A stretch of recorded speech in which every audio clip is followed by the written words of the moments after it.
Okay, well, I'm going to go ahead and get started as a thank you to all of you who joined us on time. My name's Laura Good, and I am the CEO and co founder of StartupSac. It's great to have you all here today for today's startup office hours on startup funding, which will be taught by Jessica Holcombe, attorney Jessica Holcombe, and we'll get to Jessica in a minute there. I wanted to tell you a little bit about Startup SAC. For those of you who aren't familiar, Startup SAC is focused on accelerating Sacramento's startup and innovation ecosystem. You can find out more about us at startupsac.com, and I'll be posting links for some of the things that I talk about in the chat after I hand it over to Jessica here.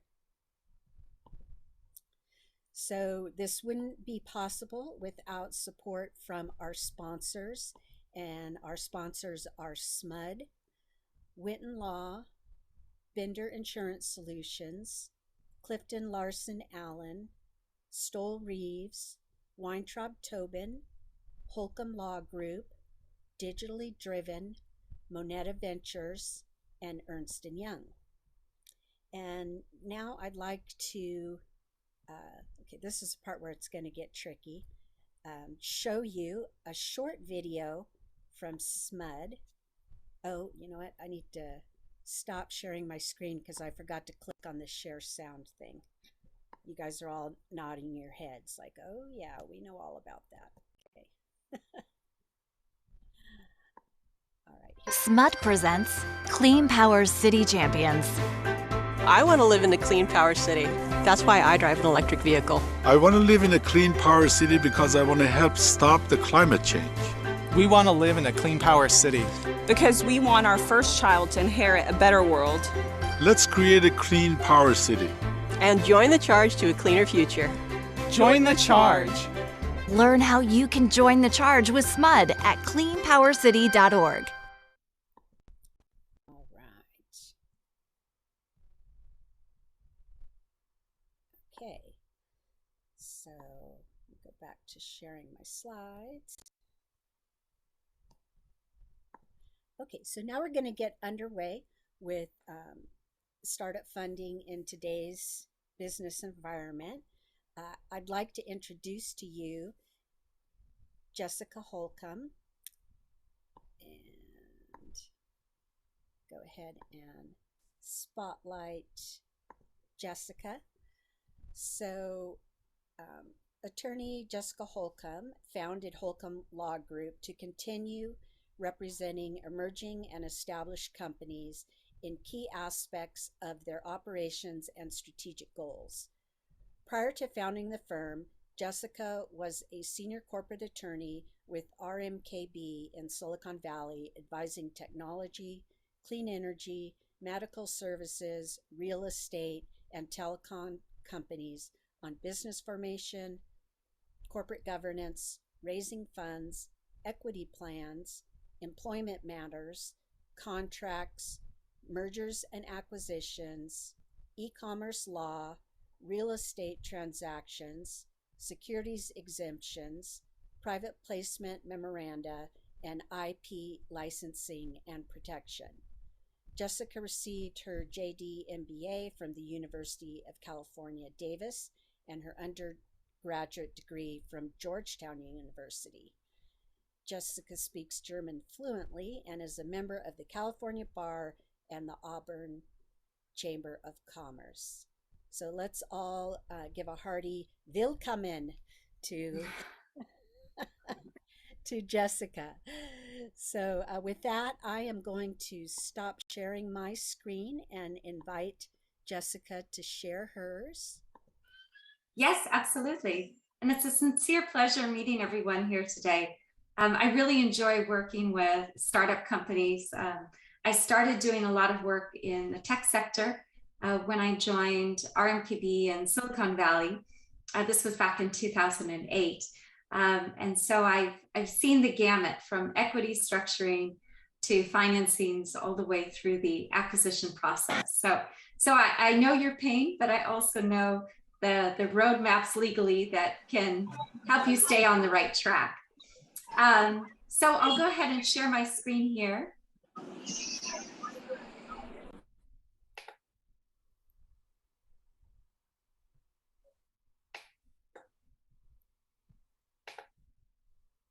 Okay, great. So we'll start here from the very beginning. So how to fund your startup in the current business climate.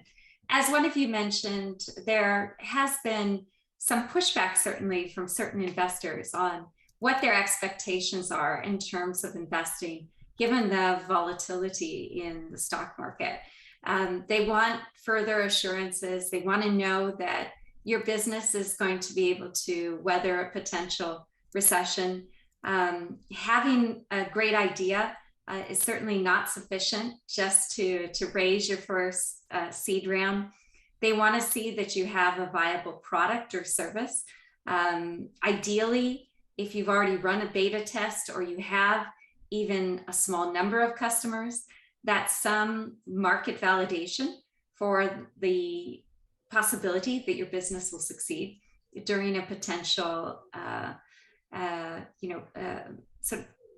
what should we say, maybe even if it's not a recession, just a downsizing potentially, or restriction in the ability to raise additional funding. So that type of thinking is going on in the minds of investors as you're speaking with them. So in terms of being able to raise financing, they may be asking for specific conditions that they weren't asking for, say, a year ago. So one thing investors might be asking you, if you present them with, say, a safe, they may want you to consider actually selling equity directly to them. The reason they may want that is they're expecting to get a good price for the equity right off the bat, as opposed to waiting to see what's going to happen with their investment, which is the situation with the SAFE agreement. But as the founder, from your standpoint, the concern that you're worried about is that you don't want to give away too much equity at too low of a price. Usually when people are buying stock, they also want some sort of assurances as to what percentage of the company that they own.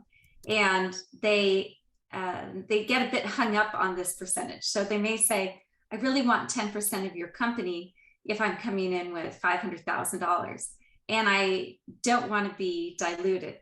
And of course, anti-dilution doesn't really exist if you're trying to grow the company. There are anti-dilution provisions. So if you've worked with VC financiers or done some type of VC round, or you've worked with angel investors, you've come across anti-dilution terms. But all that really means is down round protection. So if you do a subsequent round of financing at a lower valuation, they have a chance to get more equity, but full ratchet is rare. Usually it's a weighted average, so they get some percentage of additional equity.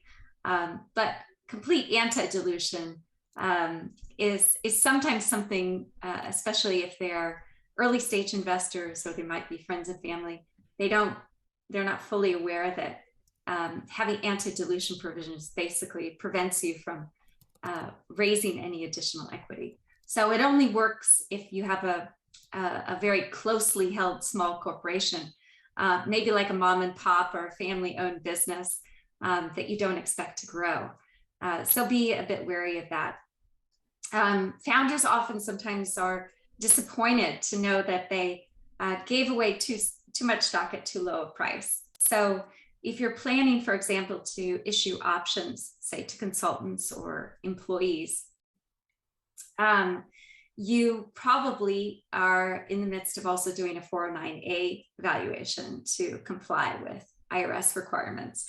And you may come back, if you're especially an early stage company, with a valuation that could be 0.00 and some numbers after that. So a very low price. And certainly you probably don't want to be giving away 5 to 10% of your company at that price. So those are some of the reasons to seriously consider whether or not you want to sell equity while your valuation is that low, particularly given that you're going to be diluting, some of your other co-founders and yourself when it comes time to exit. Another key consideration if you're selling equity is who is actually going to be maintaining the majority of ownership interest and who's going to continue to have decision-making power. So with all corporations, and generally LLCs operate this way as well, it's majority ownership that decides who's going to be on the board of directors, and the board of directors then chooses your officers. So if you have common stock and you no longer have 51% ownership interest, that means that you no longer can control the company. Now, the way some founders get around this is they will have super voting stock. So they'll have a multiple, say, of 10 times the voting power of their common stockholders. And that way they maintain their decision-making power. But if you don't have super voting stock, you just have a lot of the early stage startups I work with, they'll use fairly templated incorporation documents. Maybe they'll say, okay, we'll just have 10,000 common stock. They haven't differentiated whether it's super voting stock or standard voting stock. They haven't made these distinctions. And so if you find yourself in a situation where, as the founder, you have restricted stock, so your stock hasn't fully vested and you haven't exercised it yet, and then you're selling shares at a pretty rapid rate, in the early stages, you may end up in a situation where you're no longer the majority owner, and you no longer control decision-making power. So you want to be very careful of that. Okay. Yes. Can you explain why selling equity or selling stock equals funding your startup? There's some confusion about that in the chat. Yes. So by selling stock, you're effectively raising money to continue to grow the business. So for example, you may decide we need to get $1 million in the door. We don't know how we're going to get that money in either. And we'll talk about this further. We can do some traditional debt financing. Sometimes you can get a loan from friends or family. You could do a SAFE, which we'll talk about as well, or you can sell equity in your company. So for example, let's say you have 10,000 shares of common stock that you've authorized as part of your incorporation. And you may decide, let's sell 1,000 shares for $100,000 because we're going to need this money for the next couple of months before we can raise a preferred round. But yeah, so the disadvantages of doing that is that you may have just sold a very large percentage of your company for very cheap. So did I answer the questions there, Laura? I think Charlene has so Charlene, your question is, so we're talking to people that already have a business and not people that are beginning a startup. I would say we're talking to both, that if you have a startup, you can raise money in various ways. And that's what Jessica's talking about today, is the various ways you can raise money for your startup. So private equity is one of the ways, and that's what she's discussing right now. So, but you're probably not at the idea stage, because most investors won't invest in your company when you're at the idea stage. You need to have a little bit of traction. So I hope that answers your question. Yes, exactly. So when we talk about selling equity, we're simply talking about selling a percentage of the ownership interest in your company. But I've seen companies give away too much of that percentage too early for too cheap.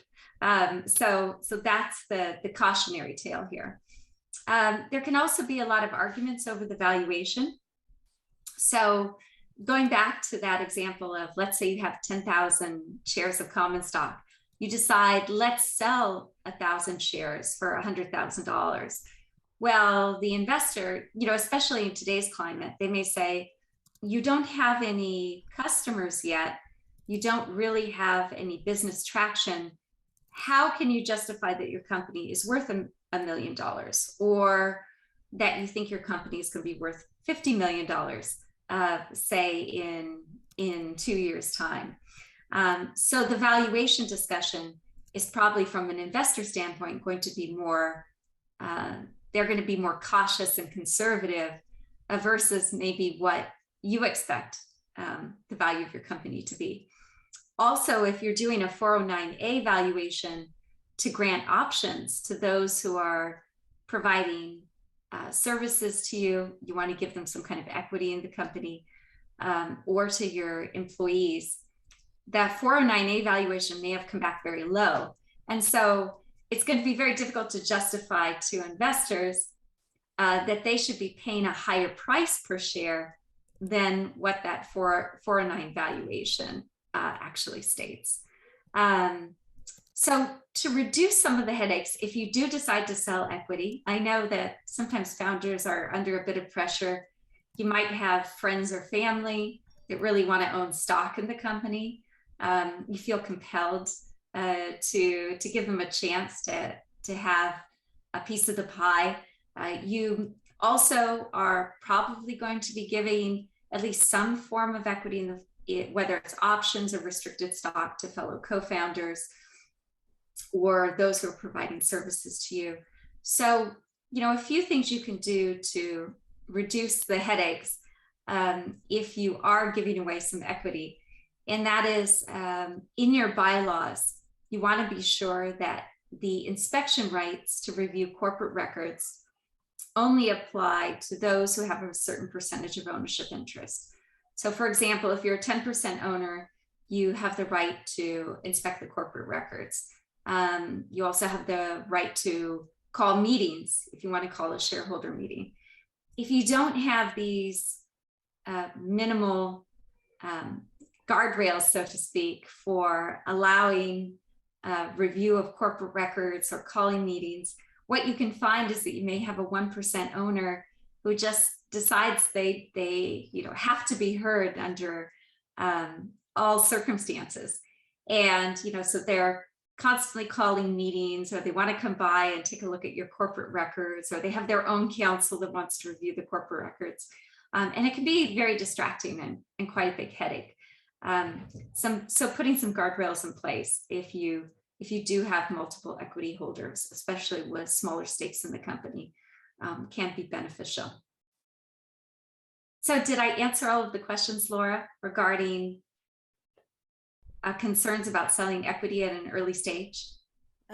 You answered all the questions I saw in the chat. I don't know if anyone else has a question about selling equity or selling stock at this point. We'll also have a chance at the end for you to ask questions. So I'd say let's go ahead and move on. Okay, great. So to address all of these concerns, in comes the SAFE. So the SAFE, as you probably know, stands for a simple agreement for future equity. And startups, especially in the last few years, have loved SAFEs because they don't have to go out and get a formal valuation to get investors to come on board. They don't necessarily have to sell equity right away at a low valuation. They can wait until the next preferred financing round to convert the SAFEs. But there are some concerns about the way that SAFEs are drafted. And especially if you're looking at templates like Y Combinator or another template you may have found online, it may not necessarily be, the terms may not be entirely beneficial for founders. They may be sort of middle of the road terms, or maybe even a bit more investor friendly terms. One thing that I've come across is sometimes these SAFEs don't have fundraising minimums for conversion. So when we talk about conversion, that's the point when the amount that's been invested as part of the SAFE agreement actually converts to equity, to ownership interest in the company. And ideally, you want that to be in the event that there's a mandatory conversion. So there's been another preferred round of financing that's occurred. And then in the SAFE, you can set what the terms of that conversion would be. For the investors, the most advantageous would be a low valuation cap and a generous discount. But if you're the founder and you're expecting a very high valuation to come in your next preferred round of financing, in the current market, we may need to be a bit more conservative. I've heard some expectations when I'm working with early stage startups is that our next round is going to be at a 50 million valuation before we have many customers. So the valuations may be coming in lower, but nonetheless, if you're expecting a high valuation, you don't want to be caught in a situation where you've put a valuation cap of something very modest, say like $1 million in, and then your preferred round of financing is at 10 million.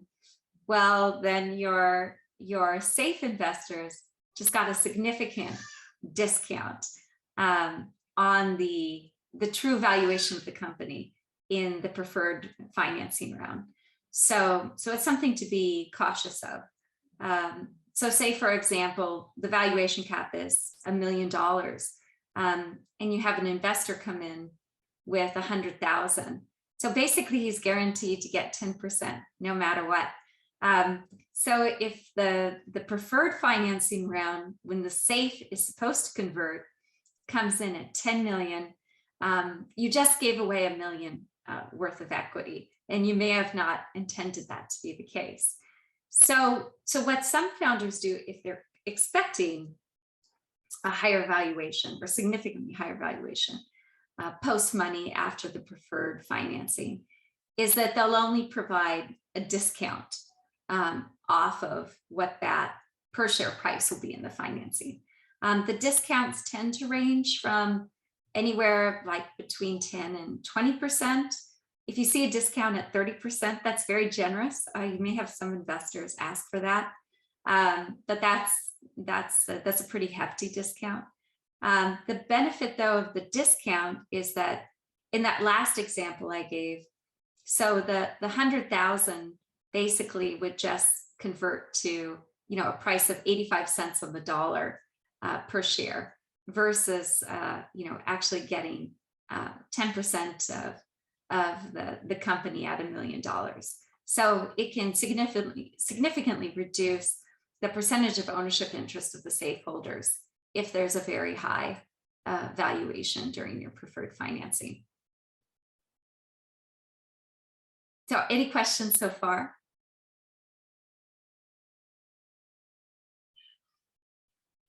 So yeah, so just be sure to be aware when you're looking at a SAFE agreement, if there's no equity financing threshold, so there's no trigger amount for when your SAFE is going to convert to equity, that can be problematic for the founders, because that basically means that if you have even a family member come in and they put in say $100,000 at the current valuation, that could potentially trigger the conversion rights of the SAFE holders.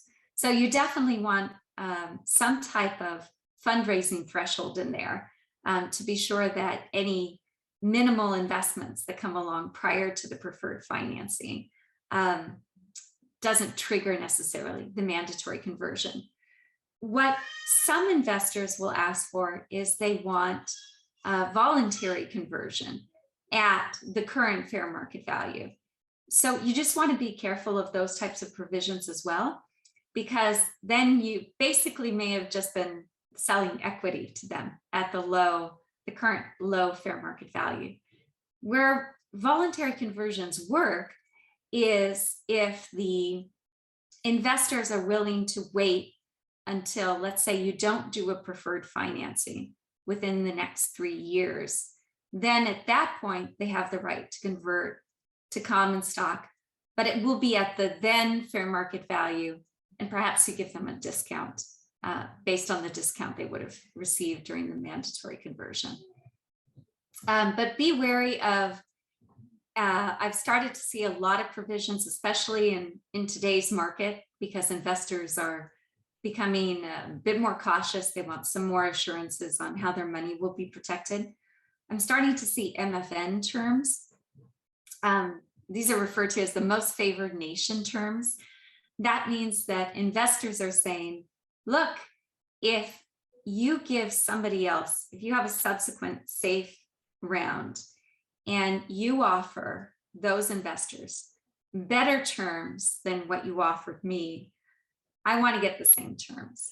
And I would, even though, this is becoming more of an investor's market as time goes on, I would still push back on that request because it's going to become very messy for your equity structuring.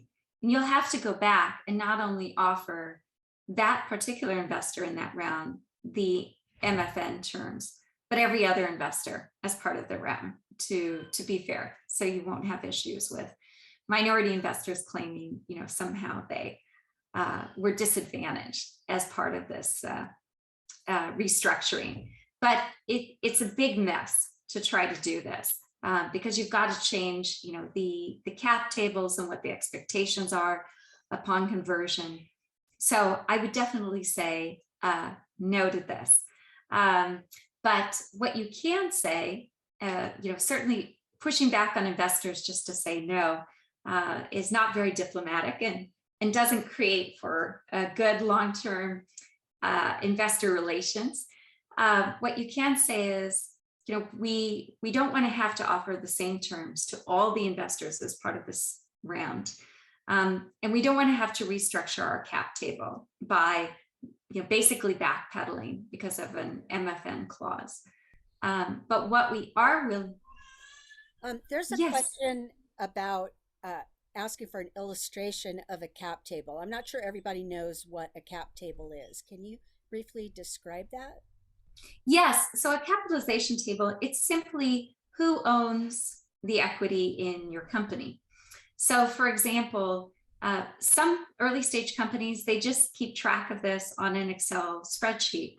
As you start to add more investors or you have option recipients, a lot of clients that I work with use Carta, which is a great electronic way of keeping track and reducing human error when it comes to issuing stocks and options, and also, keeping track of triggering when options, for example, have been exercised or when they vest, or if someone wants to sell their options back to the company. So this is all tracked as part of a software database if you use a system like Carta.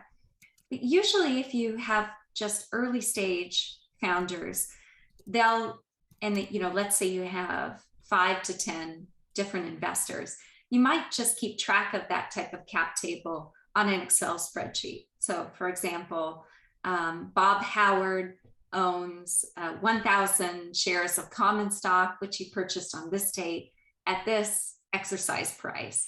And those stocks have been paid in full. So you may have notes like that in an Excel spreadsheet. Like I said, which works fine if you have a small group of equity holders. But as people start to buy and sell shares, or you start issuing options, and you've got vesting schedules, you've got notices of exercise of the options, it starts to get complicated trying to administer all of those transactions. Plus, you also need the requisite board consents to approve the sale of equity in those instances. And Carta helps with that. So your attorney can prepare some of the corporate governance records as a starting point. They're uploaded into Carta, and then you easily have access to that to keep track of your cap table. Does that answer the question?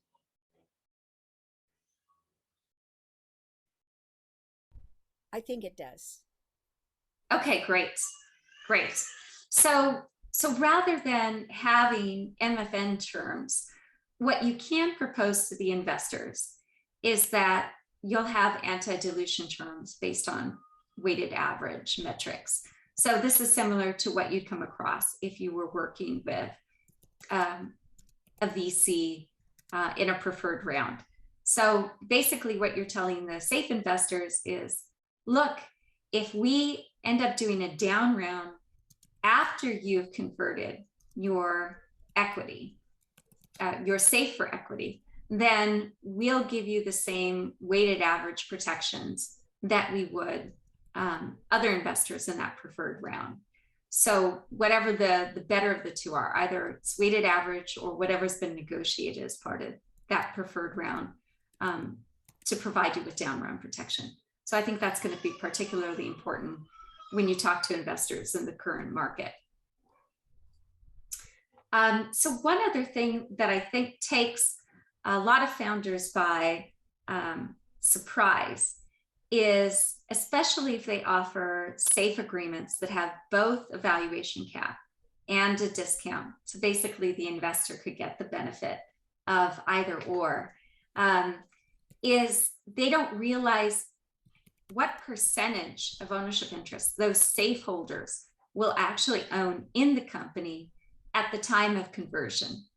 So you can avoid these types of surprises if you create mock cap tables, basically projection cap tables of what that investment will look like in the future.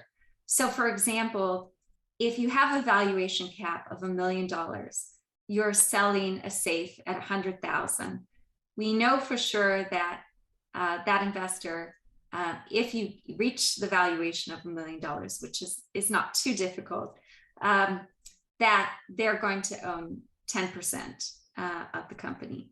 So you want to take a look at what that would look like versus, say, if you offered a discount and you expect the valuation to be higher. So doing some projections, working with your CFO, all of your financial advisors, your mentors, on what that cap table could look like once those SAFEs convert is really critical, because you don't want them to end up with a surprise percentage of ownership interest that you were not planning to give away.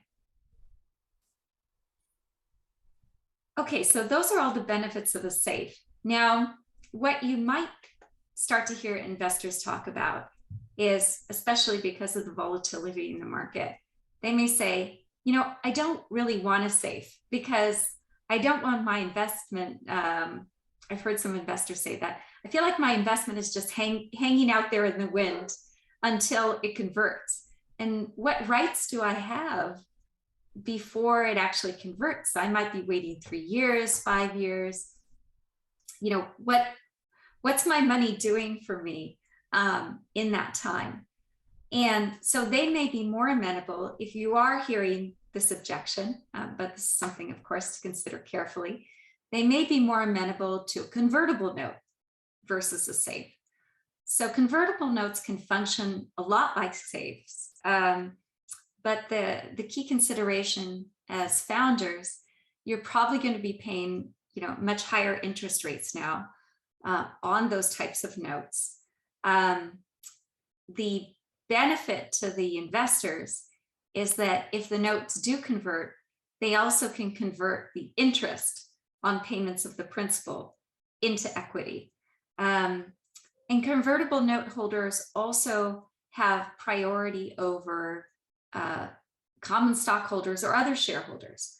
So for example, if there were a liquidation or the company is acquired, but there's not enough money to go around to pay out all of the shareholders.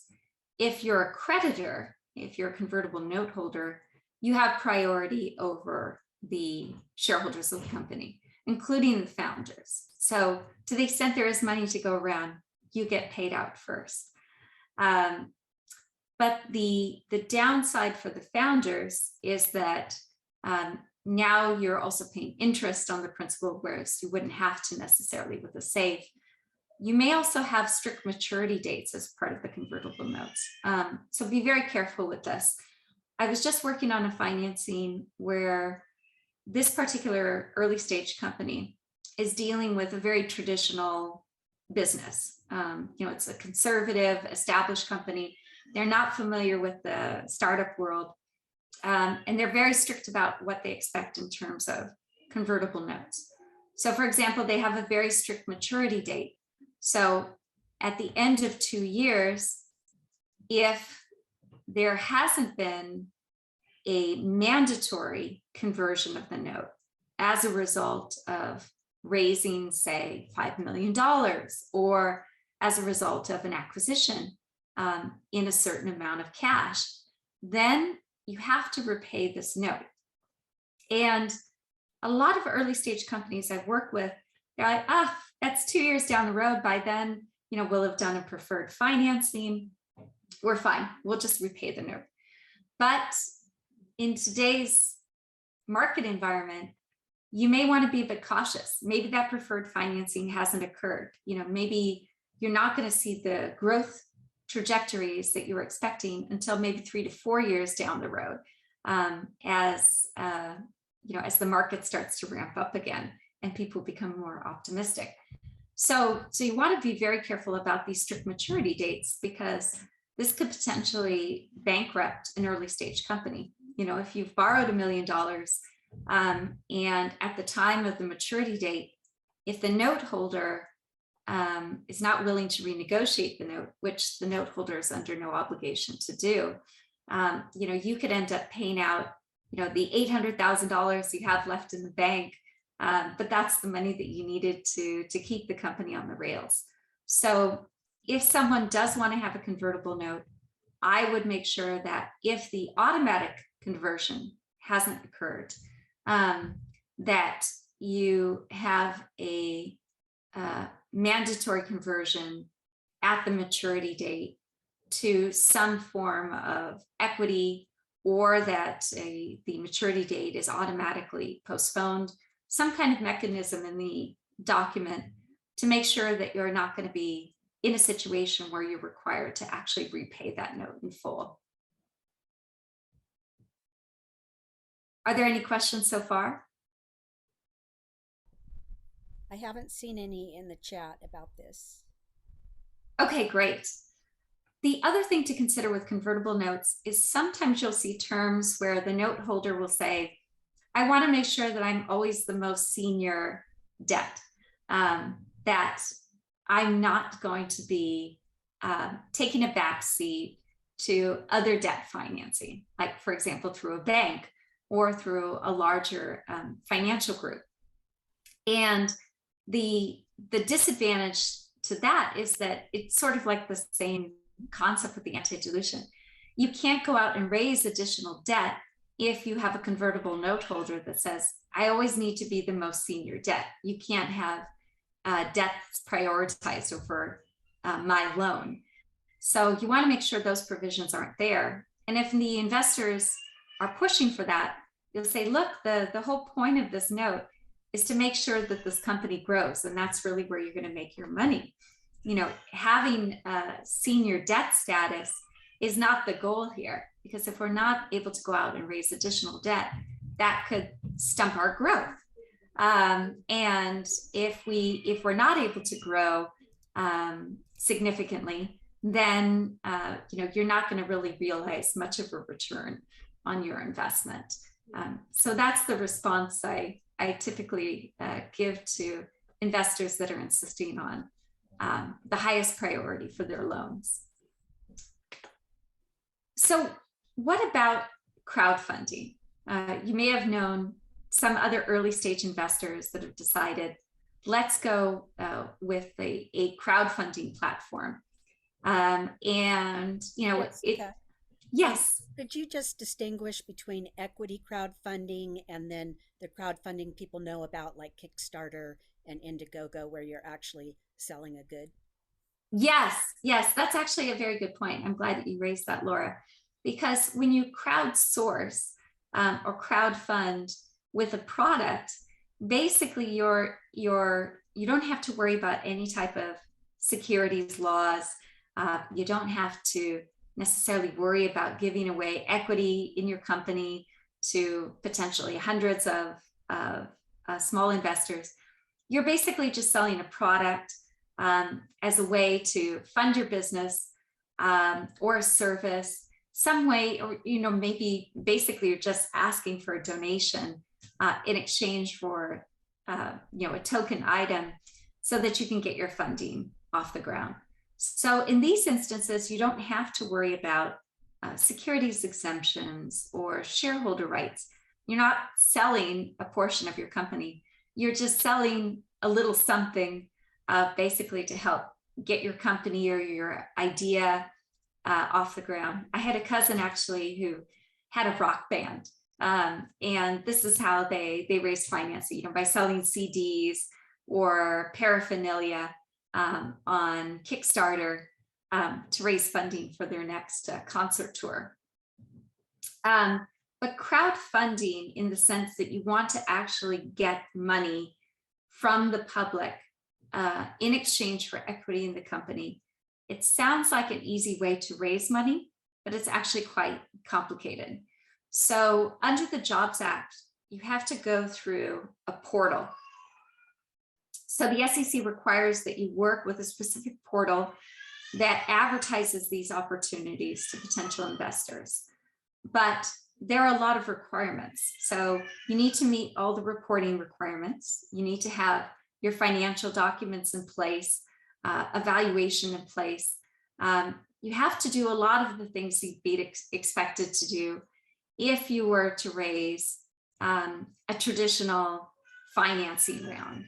But the disadvantage is that you're going to have numerous shareholders who may only be interested, say, in investing $50 or $100 to the extent that you have shareholders. Sometimes what those who join crowdfunding platforms do is they realize they actually have to do a lot of the legwork to get investors to even take an interest in the company, that there aren't necessarily hundreds of investors just waiting in the wings to invest in their idea.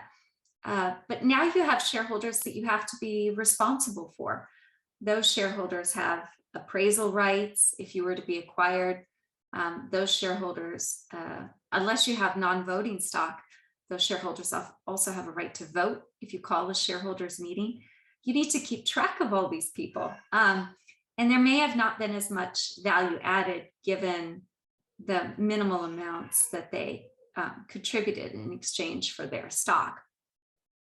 So I actually was working with a company. They were about to be acquired, and they had hundreds of crowdfunding shareholders that had to be notified that there's going to be an acquisition. They had to vote on it.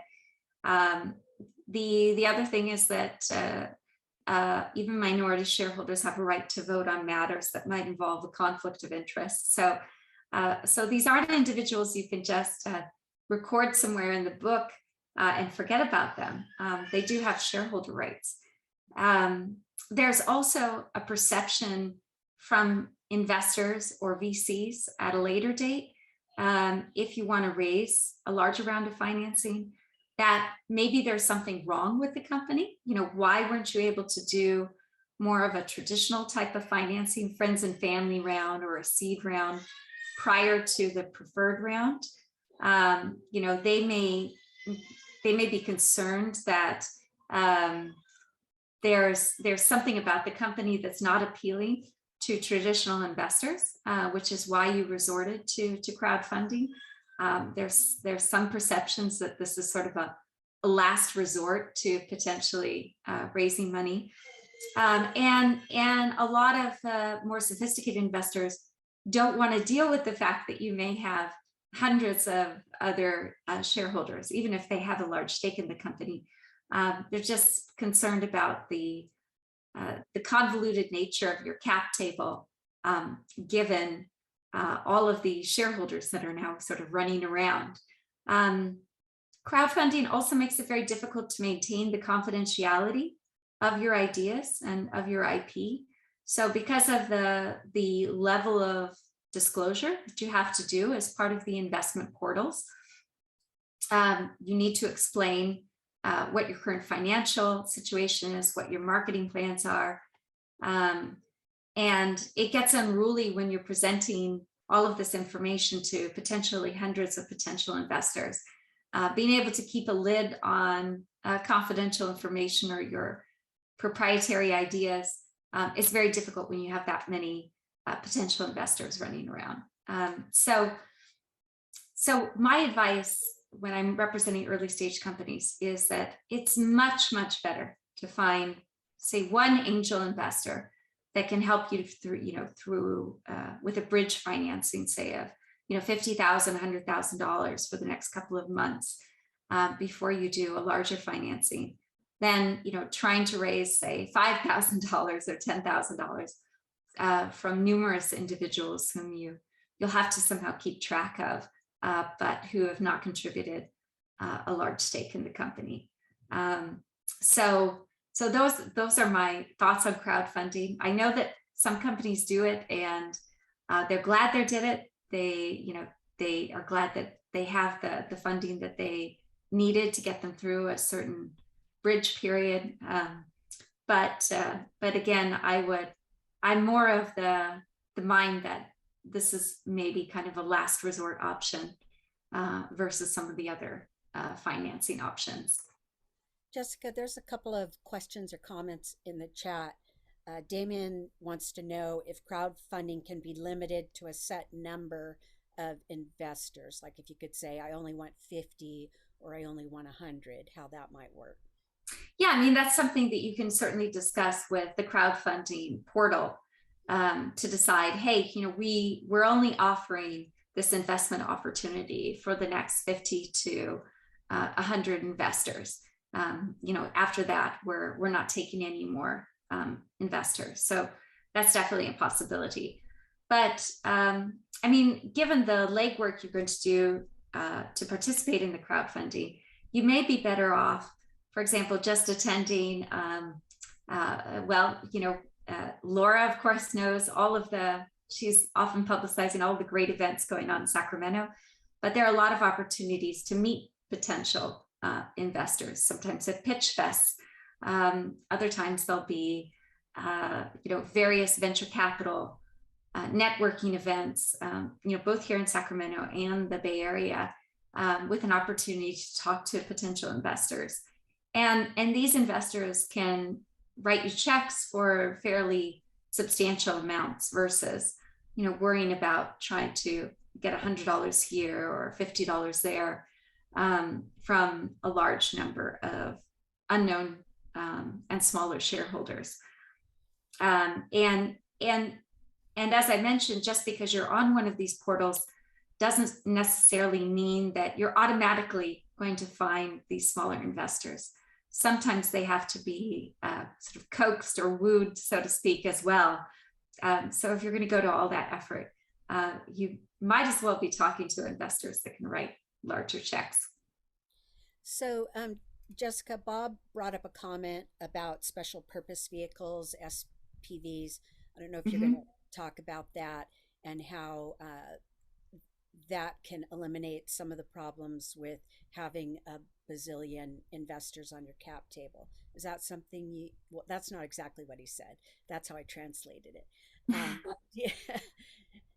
Do you want to speak to that? And SPV is different than equity crowdfunding, I think, but I could be wrong. Like one, you have to be a qualified investor and the other you don't. Is that right? Yes. So if you're just speaking to accredited investors, that's a much better option than doing, general sort of for the public type crowdfunding, because then the investors have already been screened. If you have accredited investors and you file the securities exemption, it's much simpler, to explain that now I can raise, unlimited amounts of money. I'm not held just to the 5 million as part of the crowdfunding. Under Reg D 506, you can, potentially raise 20 million or 100 million. There's really no cap. And the accredited investors have already been screened, for example, if you go through Angel's List. So this is certainly, I would say, a better option than public crowdfunding, because you'll be getting access to accredited investors who are in a better position to write those bigger checks right from the get-go. So is a special purpose vehicle or an SPV limited to accredited investor participation? I mean, if you're going to participate in that way of financing, I would definitely limit it to accredited investors. You'll get more bang for your buck if you go that route. There's also been a lot of discussion. Yes, Bob. Yeah. So I come across this a lot, and my comment, old school versus new kids view of it. Um, so I find old school. Uh, my current attorneys, a lot of people, they're not really that hot on Reg CF on these kinds of things, but Hmm. the unaccredited investors get rolled up into that SPV with usually a lead investor who's an accredited investor, and they understand all the ramifications for decision-making processes that lead investor will make on their behalf. So you have Hmm. one person on the cap table, and that could be hundreds. So I totally get that. Like I liked a lot of your comments about where things are. There's equally as much IP leakage or other issues that when you're dealing with angel investors, as you may find in a public forum for crowdfunding. The Hmm. advantages that I see for some, depending on what products you're looking to deliver, is that you have a potential global audience. Now, there are some things when people are investing from other countries, but you do have a different approach, and if we're building a hardware product. So your investors, even though they may be small and two or three, you can set the minimal amounts that you want, and then you have all the perks and incentives, just like you have with any other investor group that you're dealing with. But they also could become your potential future customers to purchase your product. So I think there's a combination of both. If I had accredited investors, which I had before, and I wanted to raise 20 million, I would just do it outside of the crowdfunding platform. And there's Yes. nothing that limits you from that. And you just have to make your accredited investors and the lead investor in the platform aware of your all your investments within the company. Uh, they're not involved in it, but they need the awareness that's put forward there. So I think it's a valuable option for some folks. It's like anything else, they're a risk. Um, and I think, and it's a lot of work. I'm going through it. It's a huge amount of work for Yes. it that you don't have to do for angel investors or others. But this isn't 2000. This isn't 2010. So we're dealing with a different aspect now for delivery, and that's just my comment here. Yes. But no, you raise a good point. I mean, the question is, if you were going to do crowdfunding, what is your real goal? I mean, if your goal is to raise a certain amount of money and sort of keep your corporate governance, your equity structure, your cap table, you want to keep things fairly simple without it becoming too complicated or a potential hindrance for the next round of financing, then crowdfunding is probably not the best option for you. On the other hand, like you said, what if your goal is really to market your product or service? You want potential customers. You want the word to get out that this is the type of business that you have, and this is what the problem that you're trying to solve. If that's the goal, then crowdfunding can potentially be a great option, because then you're effectively using it as a marketing tool versus, say, a fundraising tool.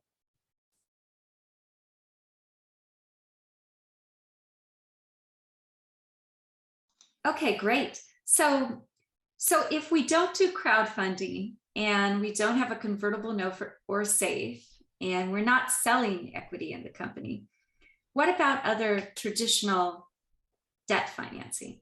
So this might be, say, your SBA loan, or you may have other funding sources, say from a financial institution, to make sure that you have enough cash to operate as you continue to grow and increase the revenue of the company. I found that the clients that are long established, they are not planning to grow extremely rapidly. They plan to keep the ownership interest within the company fairly closely held among family members. They have extremely good credit, so they can get better interest rates. The business itself has enough assets that, to the extent that the loans are secured by the bank, they're only secured against the assets of the company. Then traditional debt financing seems to be a good option.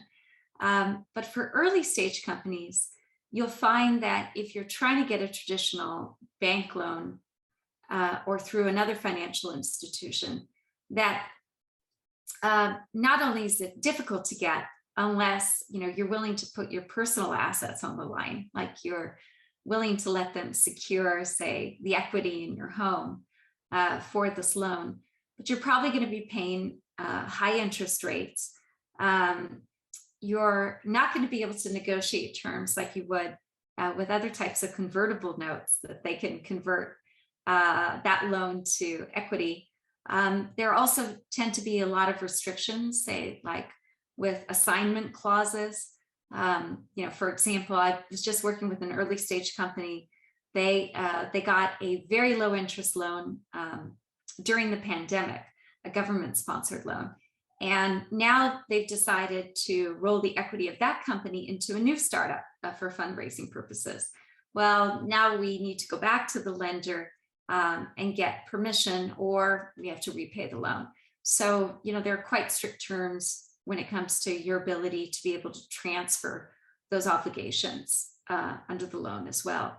One benefit, and this is the reason a lot of closely held companies with good credit like doing a traditional bank loan financing, is that the bank tends to not be interested at all in the management structure of the company. So when you do a VC round of financing, they may be asking for a board seat.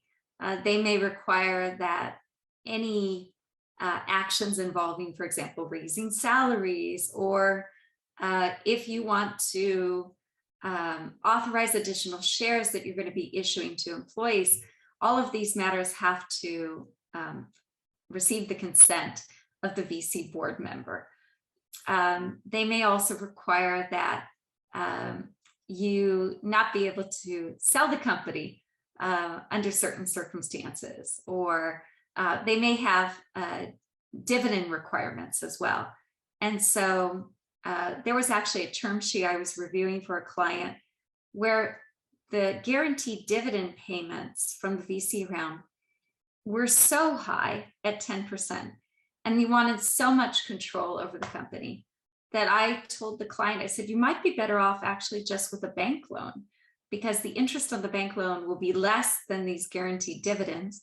A guaranteed dividend rather is equivalent basically to paying a high interest rate. And plus the bank is not going to be interested in trying to control your company or your management structure, or they're not going to have requirements about what you can pay your executives, or even yourself for that matter. So there are some benefits when it comes to control, or depending on what other financing options that you have available to you with the traditional debt financing. If you have a more traditional business too, it's not something that's extremely high growth, like in tech, or it's something, say very cutting edge that would get the attention of, say, VCs or angel investors. Let's say, you have a chain of restaurants, for example. Debt financing tends to be, with financial institutions, tends to be the route to go versus bringing on outside investors. So you can see from the various forms of financing, there's certainly considerable options when it comes to raising money for your startup, even in today's current business climate. But do expect that a lot of investors will be looking for some assurances that you'll be generating revenue within a fairly short time frame. If you're waiting, for example, for FDA approval, or you don't expect to raise revenue, say, for 5 or 10 years, that may not be a huge selling point to some investors at this juncture. To the extent that they are open to signing safes, they may want some voluntary option to convert prior to just waiting until there's a liquidation or an exit. So be careful with those terms. They may want the better of the two, both the valuation cap or the discount. But as I mentioned, be sure to run some cap table projections to know what your ownership structure is going to look like. And just be cautious about accepting the the first offer that comes along, because you don't want to give away too much of the farm, either selling equity or overly generous, safe terms that you might regret later. So I'm happy to take any questions, or if anyone has horror stories that you want to share. I wanted to point out that I posted the link to the SBDC's NorCal Finance Center if anyone's interested in learning more about SBA loans. And then also, Jessica, what about lines of credit? I know when I worked for a startup, we had a line of credit, which basically meant as we needed it, we could borrow up to a certain amount from the bank when we needed it. And we kept like 2 payrolls worth of, basically it added up to 2 payrolls worth of funding. And we did use that from time to time. Do you have anything you'd add on line of credit? Yeah, I mean, so the same type of requirements for a line of credit would go into an assessment of a traditional debt financing. So whether you're taking out, say, $1 million in a bank loan for your business, in one lump sum versus a line of credit where you can draw down, say, on $1 million, or as you mentioned, Laura, maybe the company says we need to make sure we can make payroll, at all times. So we're going to have a line of credit to cover those expenditures. So whether it's a line of credit or a lump sum, basically the assessment that the bank will make on your business, what interest rate they'll charge you, which assets they want to secure in exchange for that line of credit, the strict terms when it comes to, say, for example, assignment of the loan, those would all apply to a line of credit in the same way that it would one lump sum of debt financing. Okay, great. There's a question in the chat. Can you please throw more light on the issues of valuation cap for a SAFE? What ways can founders negotiate better with investors without losing a lot of shares when it converts? Yeah, I mean, so the valuation, there isn't a hard science associated with coming up with valuations. I think one thing that can help you in your negotiations with investors is to show them examples of companies that are also in the same industry that recently completed financing rounds and what the valuations were in connection with those rounds. So if you have an investor that says, I want a really low cap, like $1 million, you can say, well, there was another company, here's a news article or a press release, a company that was very similar to mine. They just did a Series A round with a valuation of $20 million. So, $1 million is just not realistic in terms of the valuation that we'll likely get when we do our Series A preferred round, say within 6 months' time. Okay. Other questions? Feel free to unmute yourself and ask your question, or put it in the chat. Or as Jessica said, if you have any stories you'd like to tell, cautionary tales. Right. I have a question, Laura. Thank you very much, Laura and Jessica. This has been amazing. The question I have is, when you talked about the issue of managing a big number of investors when you do crowdfunding, have you, perhaps from your experience, seen the differences between WeFunder and other websites if they do a good job in that part, which is the management of X number of maybe hundreds or thousands of small investors on the cap table? Yeah, I mean, I haven't heard from my clients, who've done crowdfunding that they were particularly happy with one portal, say, versus another portal.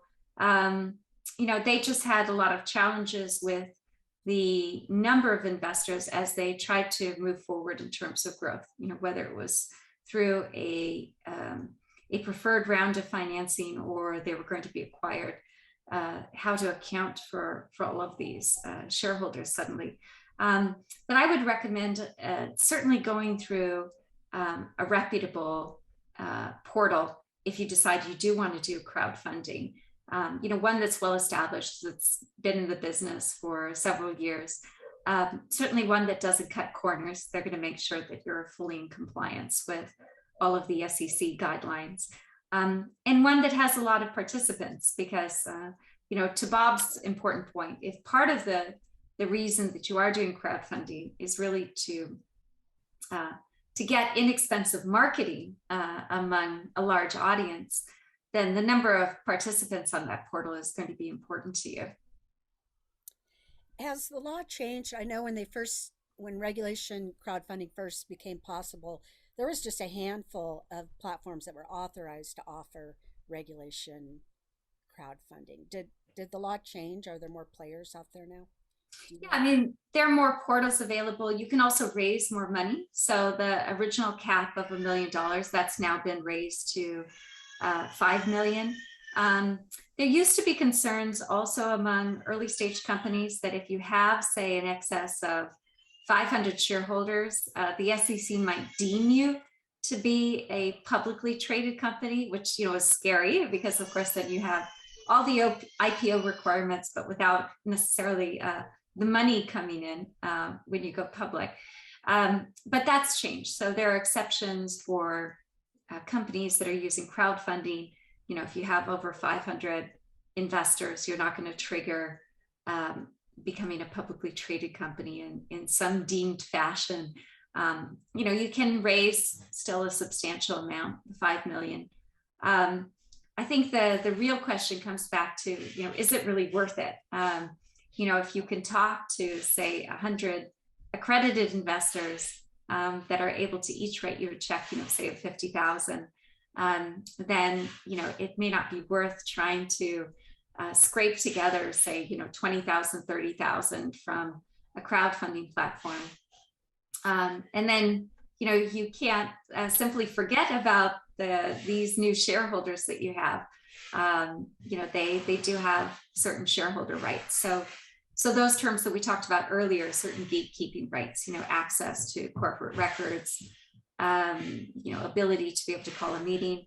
You probably want them to sign some kind of NDA, although, the more people that you're trying to get to keep a secret, the harder it is. So, there are those other considerations to weigh very carefully. Okay, so there is another question in the chat from Vince. He asks, would you be able to explain a little bit about the metrics related to DNB and how that would play on your ability to receive direct lender financing? If an entrepreneur has no history, are there advantages in bringing on partners who may? Yes. So there are a lot of early stage founders, especially if you're fairly young, right? You might be in your 20s, or you may be still a student. You have no credit history at all, other than maybe, I remember at Davis, we had the credit union, so you could get a credit card there. But, okay, so you don't have a long history of a credit. You might be, you may have recently immigrated to the United States, so you don't have a long credit history for that reason either. So then having co-founders that do have established credit, especially if they're willing to be personal guarantors for the loans of a bank, can be very advantageous. I think it's important. I've seen this actually quite often with early stage founders who bring on family members as officers of the company or as co-founders to be able to qualify for those more traditional forms of financing.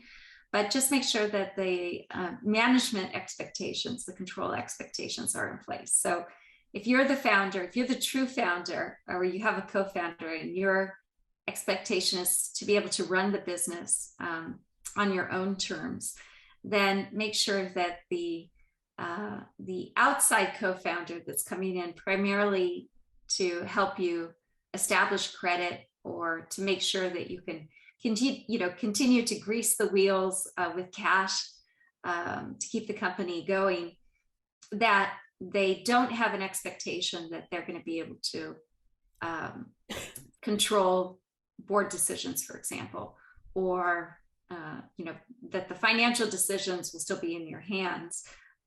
Their role is more that of a passive investor. And along with that, you want to be very careful, about the terms that you have in your founder's agreement. You want to make sure that there are transfer restrictions on equity. You have your tag along and drag along rights if there's going to be an acquisition. So if you have somebody who's involved in the company that may not entirely share your vision, and that becomes apparent after a couple of years, well, they still have to vote with the majority of shareholders when it comes to an important decision like an acquisition. Okay, so Cedric has an interesting question. I have to admit, I don't think I've ever seen this one before. Do you have any advice regarding sponsorships? I mean, of course, I've seen that in the nonprofit world. It says, I have a product that is educational in nature. I have learned of arrangements of some small business providing their products to a nonprofit organization or educational institution through a larger business making a large purchase in order to obtain a tax break. Well, yeah, you definitely have to be a nonprofit in order for that larger institution or company to be able to get the tax break. So if they make a donation to you, like a gift, but you're not a nonprofit for, as far as the IRS is concerned, they won't be able to necessarily have that tax benefit. But if you're a for-profit corporation and you're trying to get sponsors because you have something that's truly beneficial, maybe you're a B Corp, although you don't have to be, you have something that you really feel is truly beneficial for the community or to help others, certainly you can approach larger corporations in the area to say that they are advocates of what you're doing, or maybe you even want to consider hiring some influencers, people who really believe in your cause. You wouldn't necessarily maybe even have to pay them if what you're doing is something that they want to get behind. So you've heard of Oatly.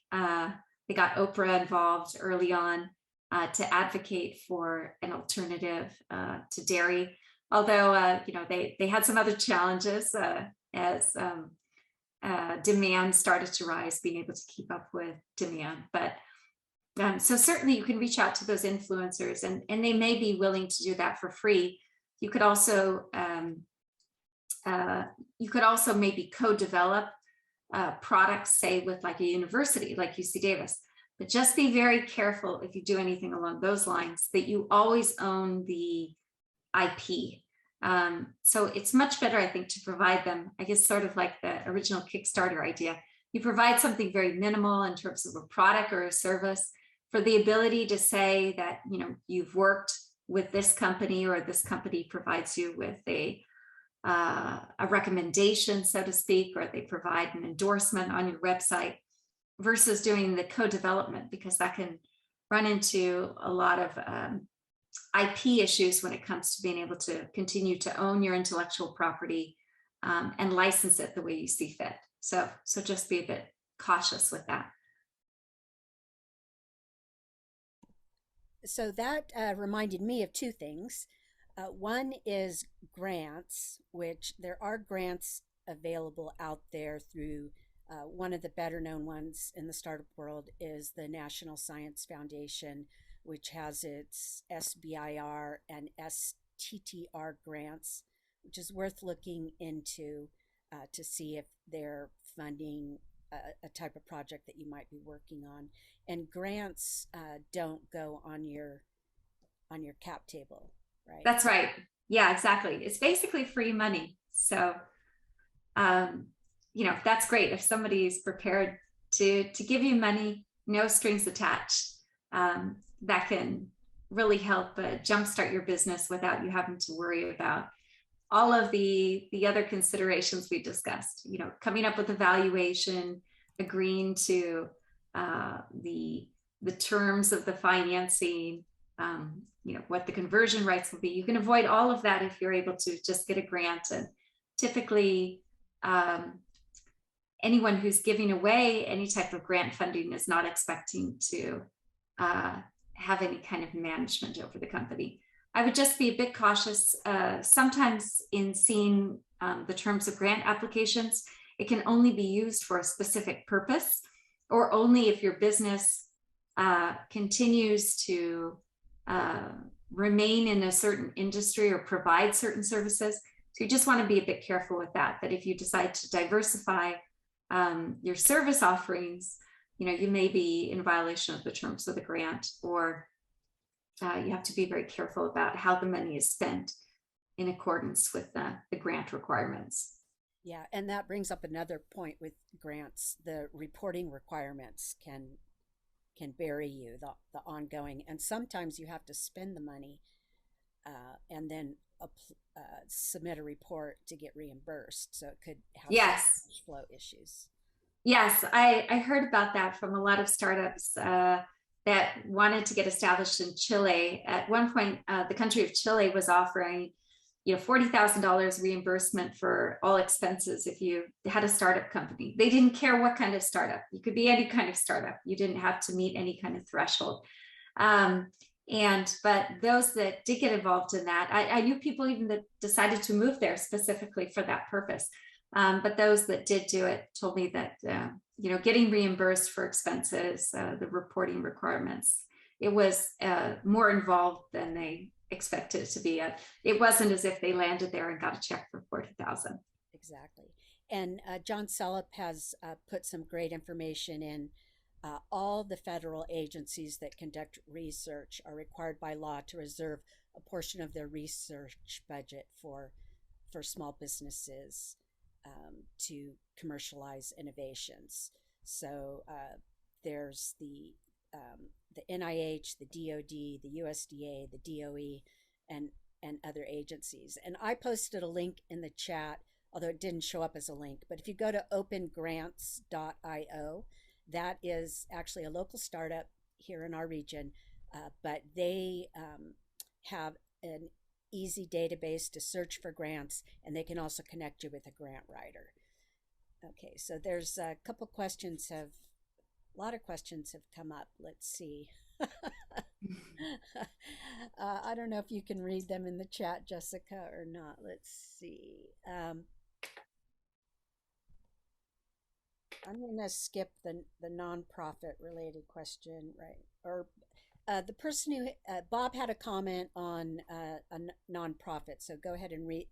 People can read that in the chat. That wasn't a question. And then there's Daniel says, in Web3 crypto digital asset space, founders can give up tokens on top of equity in the company. Okay. And let's see. Since the investor is in some sense double dipping with equity, how would the company valuation and ask differ than traditional finance structure? I'm sorry, could you repeat the question? Okay. Sorry, I'm having a hard time reading my chat window here. Maybe he could ask the question. Can you unmute yourself, Daniel, and ask the question? Yeah, of course. Thanks for the talk so far. It's been great.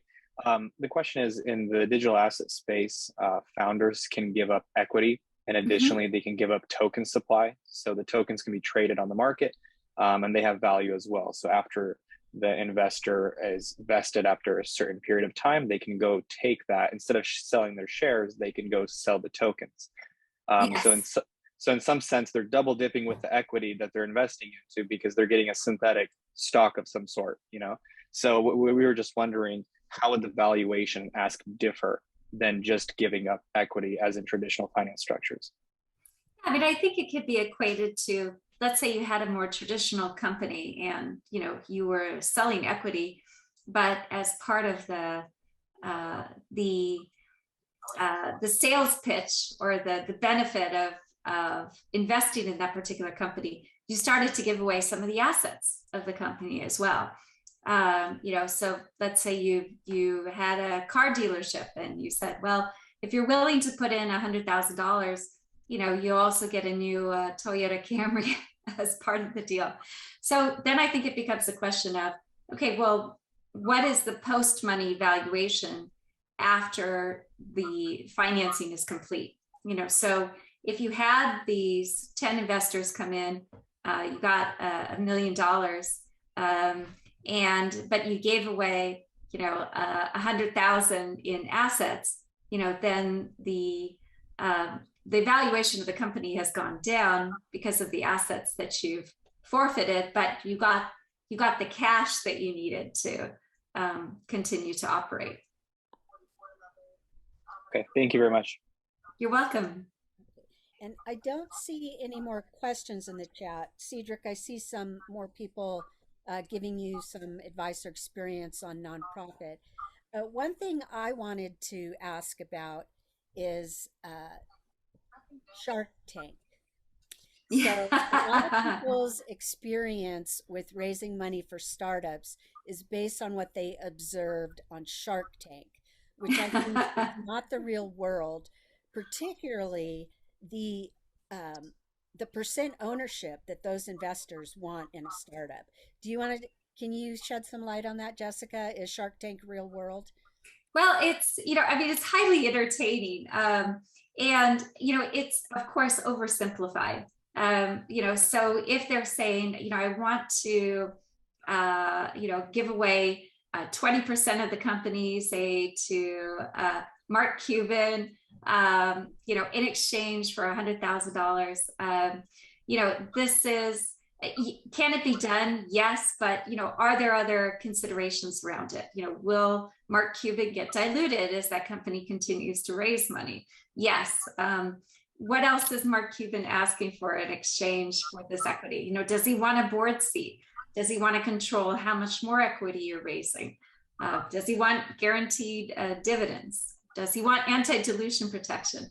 So a lot of these key terms that typically go into financing documents with large angel investors are not addressed on Shark Tank. They've simply just, the show simplifies the idea of gaining a percentage of ownership interest in the company in exchange for a certain amount of money in a way that the audience can easily understand it. You probably have noticed on Shark Tank that there aren't that many software companies or complex hardware companies or things that involve patents that might be difficult to understand. Usually the products or services are something that the audience can easily comprehend. So the moral here is that's not where you should get your education on what a good deal is. So there's one last question that you might be able to answer, and then we're going to have to close out here. Let's see. I need to mute someone. Okay. Okay. So how do you know when to exit or sell your company? That's probably a whole nother event, but maybe you can share something on that, Jessica. Yeah, well, you want to look at current market conditions because even if you have an awesome company, if you're looking to sell your company, let's say, let's pretend, we're back in 2009 during the Great Recession. The valuation of your company is going to be affected by the market on the whole. Even if you have, great financials, you have a great team, it's, otherwise a good offer. But selling, during an economic downturn is going to result in getting a lower valuation, just because investors are, they've been conditioned by the current market. You probably want to take a look at what other companies in your industry are selling for, especially the multiple time revenue. I know just even as of last year, if you had a software company and you had any kind of revenue, the multiples that the selling companies were getting for the valuations that were coming in at the time of the acquisition were many, many more times than the actual revenue coming into the company. So if you start to see this going on and you happen to have one of these companies, that might be, a good time to sell or maybe go public. But keep in mind, that the public markets, are also susceptible to, any type of market jitters or volatility. And usually there's a lockup period as well. So you can't offload your stock, say for like 180 days. And then there, of course, for the SPACs, or the SPACs are still ongoing, but with stricter requirements. But yeah, you're right. This could be a topic for a whole nother topic. If you're just getting started with your early stage company and you're looking to meet investors, you're looking for mentors or other co-founders, I highly recommend getting involved, with like StartupSac, and there are accelerators here, in the area. I recently became a mentor with Growth Factory. Thank you very much, Laura, for the introduction. There are accelerators specific for women entrepreneurs, for example. These are just a wealth of, it's a treasure trove, really, of opportunities to meet new folks, to share war stories with, and also to meet the kind of connections and access to capital that you'll need to grow your business.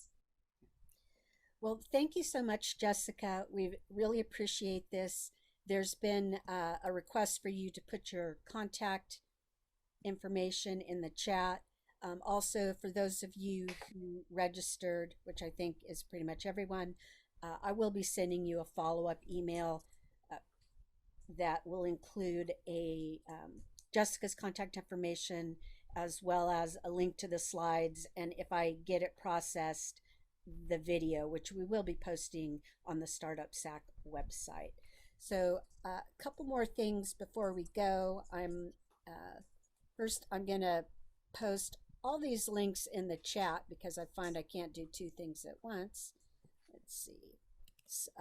And for those of you who don't know how to do this, it's a pretty cool trick. If you want to save the chat, if you go to where you could type in your message, and next to the smiley face, there's 3 dots. If you click on those 3 dots, one of the option is to save the chat. So if you do that, then you'll have all the links already. So let me go ahead and share my screen and close this out quickly here. Let's see. Let's see, where are my slides?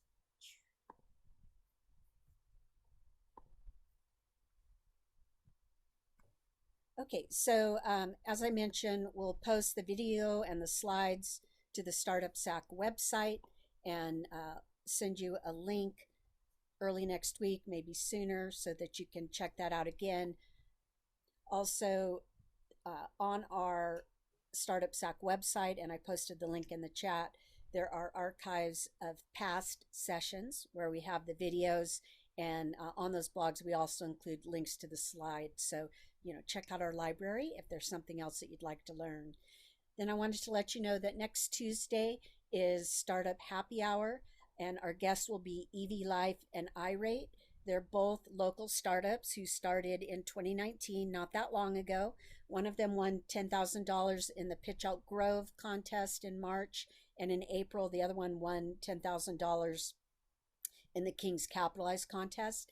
So we're going to ask them about how they leverage local resources to move their startup ahead. So that will be on video or on Zoom.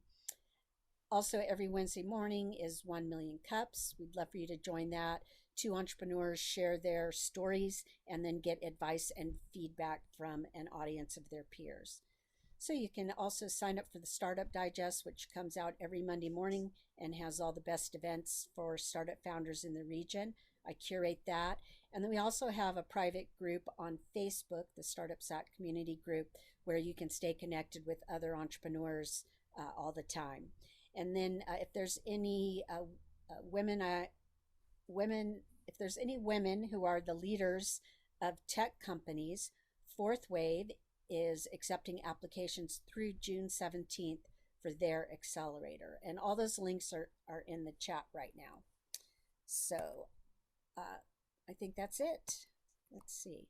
Yes, so let me stop sharing my slides. And again, thank you so much, Jessica, for sharing all this valuable information with us. And thank you all for joining us. Glad to see you here and hope to see you at the next event. Great. Thank you so much. So good to meet you.